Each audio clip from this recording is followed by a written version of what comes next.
Hi everyone. So today I'll be presenting about modular automation of reactors, which I hope you guys will do soon or shortly in the future. That's not working. Right. So just a brief introduction of Accelerated Materials. We're a spin-off from the University of Cambridge, but also from Cambridge Cares in Singapore.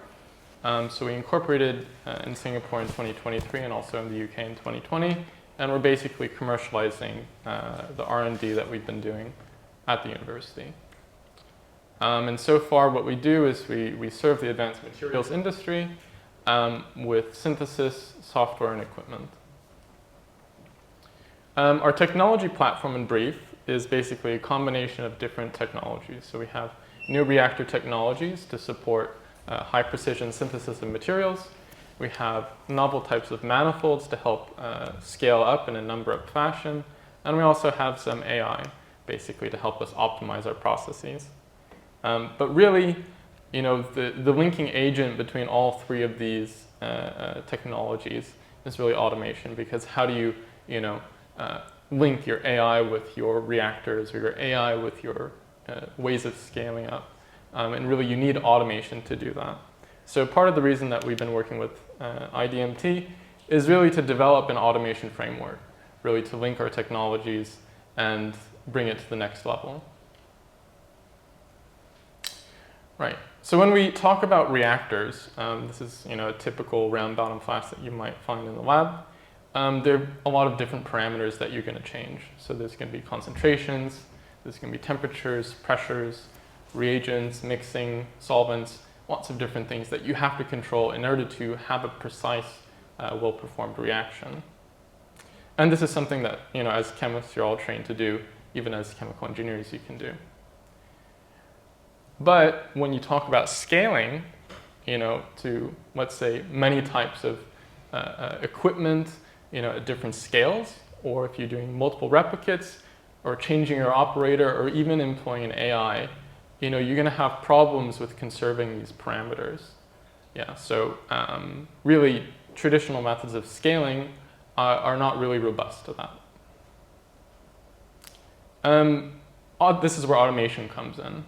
So basically, this is a picture of IBM's chemical reaction robot.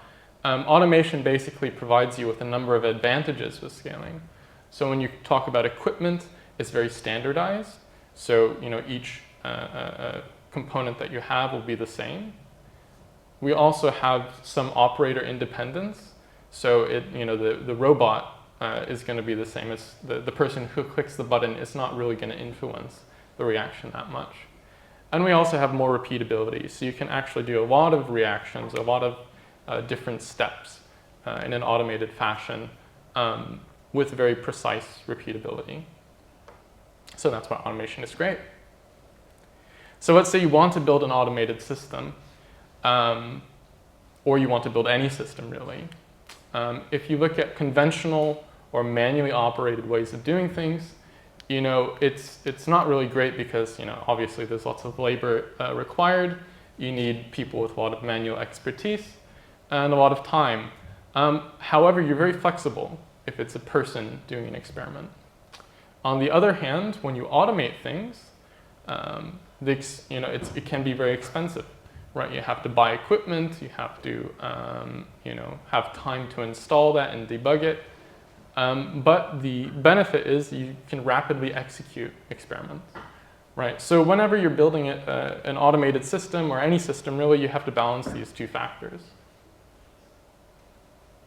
So the current approaches for automation, I've just grouped into these three categories. So we have completely in-house. This is where you build your own thing in-house, in a very DIY fashion. And, this is great if you have the expertise to do that. So I think Anikit's example is probably a great example of an in-house construction of an automated apparatus.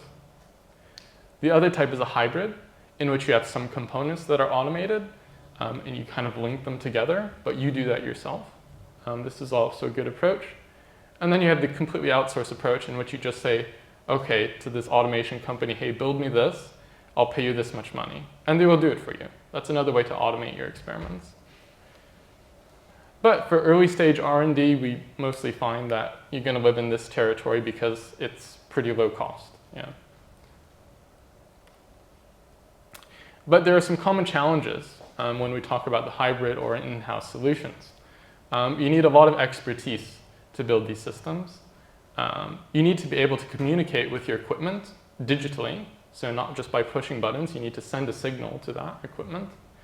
And coding, so basically the ability to code, the ability to share code and debug code is also a challenge. So really what would be nice would be a common framework that answered these challenges. And there are some current frameworks out there that can help with this. So we have things like MATLAB, we have LabVIEW, we even have robotic operating system sort of open source frameworks. And I won't go through them too much in depth. I think some of you might have some experience with these platforms already. I know MATLAB is already out there in a lot of universities. But what it really comes down to is a trade-off between cost and expertise. Right? So LabVIEW can be quite expensive per license, per user. But it has a non-coding, it has a visual coding, let's say, interface that removes the need for coding. ROS is completely free, but you need so much expertise just to install ROS and to get it functional. So, when we look at these two things, it's like, I want a platform that is low cost, but also low expertise. So I believe there's a need for modularity in this, for this to happen. And a good example of modularity is statues, right? You can have a statue like this, which probably took a long time to build and a lot of expertise, but it looks really good, I think at least. And you can also have something like this. So you can have a Lego construction, right? You can also build a statue. And this is a modular build. And why is it modular? It's because you can take those same pieces and you can make another statue, right? So in that way, if we try to modularize systems and simplify them, we can make solutions for multiple different problems, not just for one problem. So that's why we created FLAB. FLAB stands for Fast, Flexible, and Functional Labs. And it's a coding framework, so it's not a complete software package. It's a framework that we use to simplify the automation. It's built on Python, so it's open source, zero CapEx. It's for experimentalists who do have some coding experience. So I will not say if you have no coding experience that you can use this, because it's not. You do need some coding experience. But what I would like to say that it helps you to helps guide you into an area of expertise.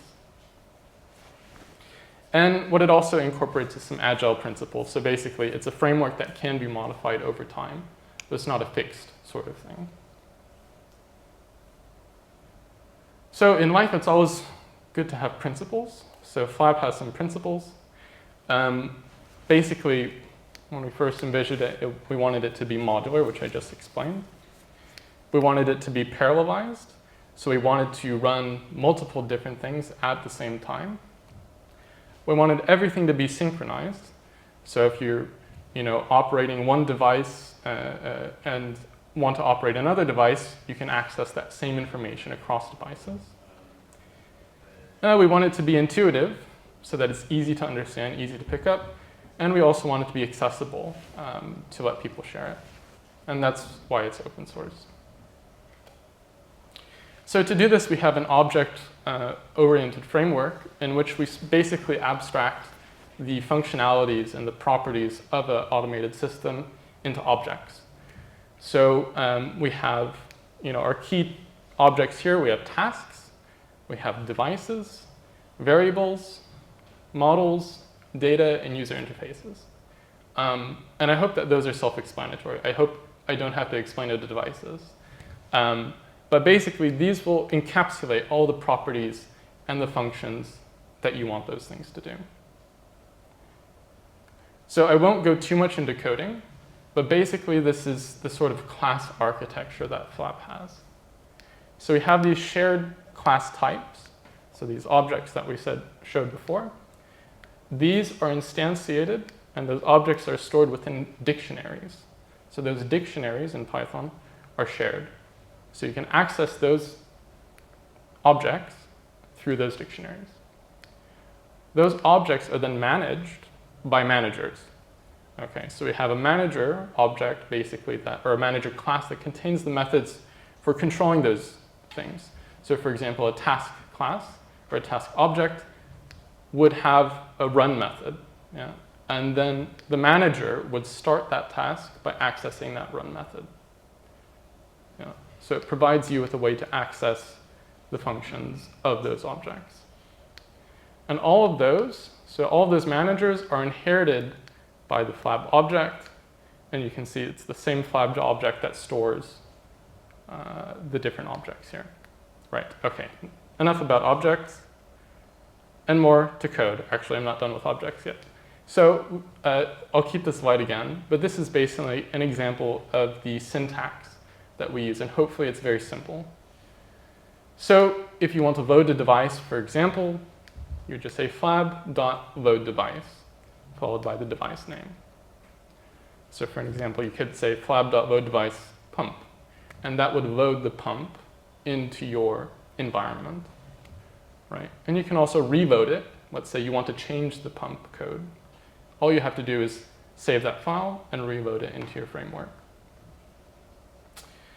We also have some more methods. So for example, how to use the method, how to get the attributes of the method. These are all, basically 3 to 4 things max that you would need to remember and recall. So hopefully not too complicated for people to use. So to develop Flab, our main objectives were, let's make something that's very usable and that has a high adoption rate. Those were the really 2 main objectives that we had in developing it, because they would indicate that this is actually a good framework to use. And our approach was to do a number of case studies, which thanks to the iDMT we were able to do. And also we followed this agile framework where we developed it through iteration. So when we look at our case study workflow, we would first scope out the study. So define what's the objective of the study, what hardware do you have, what's your current education level. We would then program the necessary tasks, devices, UIs, whatever, and then do experiments. And throughout that process, maybe you're doing the experiment and you find, that device isn't working the way I want it. You have some refinement. At the end of it, we collect some feedback, and then we develop the framework even more, put in new features, new functions, and after that, we do another case study. So it's an iterative procedure. So what I'll do in the next, say 5 minutes, we have 5 minutes now, I'll just go through the case studies, a few of the case studies, and basically show you how Flab has evolved over time. So Flab in its first iteration had 3 objects: tasks, variables, and devices, okay? And it had a very simple console, sort of like a command line thing, which I was comfortable with, but I think we saw later it was not comfortable with everyone else. And one of our first case study participants and star was Alexander. So he's right here if you want to see him and talk with him about this. This is his pH adjustment project. And what he basically did, as you can remember from Annika's presentation, is make an algorithm and a robot for adjusting pH. And the devices we used were some syringe pumps, pH sensors, a robotic stage. And then as an end result, he incorporated machine learning into it using this platform and was able to make some nice plots and publish a paper. So congrats, Alexander. What we did was then we collected some study feedback, right, which we sorted into positive, negative comments, and also feature requests. And here, I won't read it off, but you can read it for yourself, a few snippets of the comments that Alexander gave. So we actually conducted 5 studies based on Flab 1, and actually Annika was one of them, and he was the only one that failed. So we had a 4 out of 5 success rate. But what we did was collect the user feedback, right? So we can see actually there were a lot of feature requests in the interface development, and drivers were one of the most negative parts about it. So implementing equipment drivers was actually quite difficult.